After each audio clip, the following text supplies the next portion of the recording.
Arşam inan kırar mı?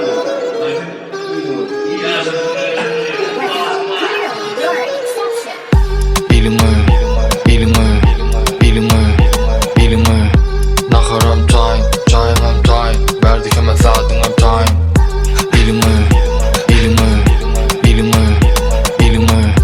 Nakaram time Verdik hemen saatine Saçakada berekede dolu Ku cennete düşenim yali Her günümüz dolun Günyal keyfimiz edil Köpet dağyalı Gel geç ver Hanada yastık yaplanı ver Hamala ödeyim duyarı Nakarada asalım savur ediver Yeli ömrüzü yerli rüçan Virgin olarak gözüna Yadayımız mesajam Görüyorum cipyana Gözler işleme açara Biz işte günüme batyara Dertler bağrımı yak yara Hoca ağam gurrumu tap yara Gözler işleme açara Biz işte günüme batyara Dertler bağrımı yak yara Hoca ağam gurrumu tap yara